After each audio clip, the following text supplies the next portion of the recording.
this is the first box of our vacation series, and I don't know if you were following us last year, but we decided, given that we couldn't travel very far, that we would bring the best of all of the world to you.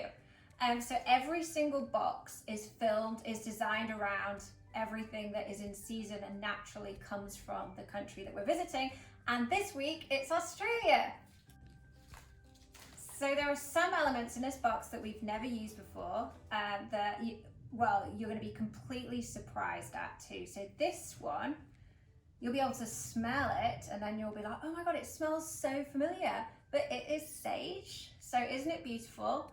It comes in a green and then we have this like purple hue to it. So this is like one of our herbal elements that we absolutely love. We've obviously got this one too, that you probably won't know what this one is either. This is eucalyptus pod. So this is basically what happens before the eucalyptus pops and becomes like a textural green. It starts off in these pods and they actually go from green to like a maroon purpley color tone too. So you might actually get them a little bit darker than this, but great for texture and obviously native to Australia too. Then we have the Banksia. So the Banksia actually originated in Australia and then it was moved and obviously like cultivated in Europe and then slowly into the US. It grows amazingly in California, and actually this is grown in San Diego, but you'll have a Banksia variety in your box too. Some chrysanthemums, because we love our mum, that's right. So we have 2 chrysanthemums. This one, so this is actually quite a big one. You're gonna have one that's a bit more prickly and maybe a little bit smaller in size, but it'll be more bloomed. And actually this is a blooming artichoke, because our Australian friends love artichokes. They grow amazingly over there, but actually this one is grown in Watsonville, right here in California. And then, because we love the fragrance and supporting our local growers, we have got a tiny sprig of fresh, fragrant lavender. So we're going to start with our sage. I know I'm terrible actually at doing an Australian accent, even though people actually think I'm Australian most of the time. They're like, are you from Australia? No, I'm from England. But we're very good friends with the Australians. We love Australia. It's a fabulous country and we wish that we could go and visit, but we can't. So here we are bringing it to you. But the sage, what I'd suggest doing is kind of bundling it into groups.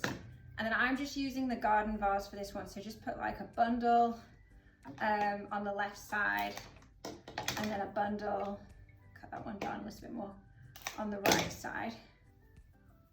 Like this. Try and make sure, let's have a look at the width. Maybe I'm going to cut this one down a tiny bit more. So you want to try and make sure that they're relatively even. You want to create a really nice balance to them, like that. So we're going to put in our eucalyptus pod. They're quite branchy. You might have one branch that's really bulky. You might have a branch with some leaves on it.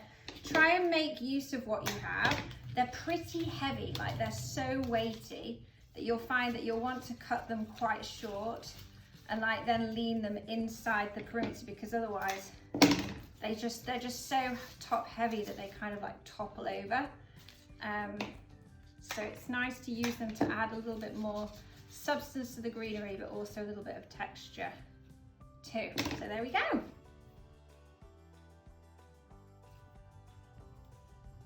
So we're going to add our focal flowers. So we've got a scary Banksia. There's 4 or 5 different varieties of Banksia. I've tried to use one that will be the smaller end of what you'll get, just because I don't want to show something that's huge and then you don't get one like the same size. So mine is quite a bit smaller. It's on the smaller end of the spectrum. It has like a green head, but you might have one with an orange head or a yellow head. Just embrace the color of the Banksia that you have. Our growers, they grow a certain amount of different varieties, so our commitment is to buy as much from them as we can. So it does mean that we have to have some level of flexibility on the exact color, because when you start to be too specific, they say, well, I can only give you like 100 of those. and we're like, no, we want to buy all of them because they look so great. So what we want to do with this is I would suggest kind of peeling off any of the foliage that is kind of going to fall below the waterline. You can repurpose this if you want and use it, you know, dot it around the arrangement at the end, and then really you kind of want to cut it down and let it dominate the arrangement. I'm going to add in the other elements, and then I'm going to cut quite a lot of the leaves off this, you'll see, because it is really extravagant.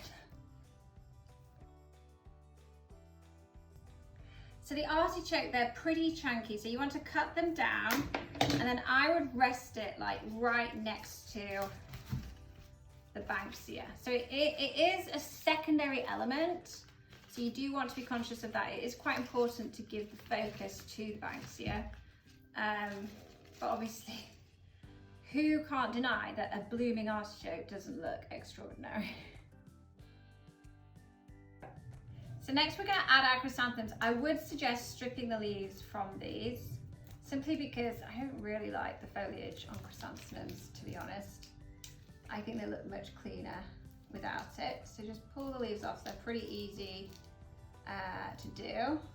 So you've got the heads, and then these are secondary elements. So really what you're looking to do, and you know, we are going to play around with cutting off a little bit of the Banksia, but you kind of want to put them in an area where they're kind of going to support the focal flower, which is the Banksia. So I might put this yellow one like here, like that. And the pink one, let's see, maybe it can go here, or it can go here in the middle too. Put it down this way, like this. But you can see that the foliage of the Banksia is kind of blocking a lot. So what I'm going to do is just cut a few of these pieces off. I mean, it's nice to leave some, and try, if you do that, to cut it really close, because you don't want to leave like little jaggedy pieces. And so last but not least is the lavender. So what I'm doing with this is I'm just grouping it into sections. I split it into two kind of bundles, and then just put one at the front because I thought it added like a really nice kind of color tone, and it works nicely with the artichoke. Then these pieces I'm just going to put them in at the back here to kind of help complement the shape and just bring a little dose of color.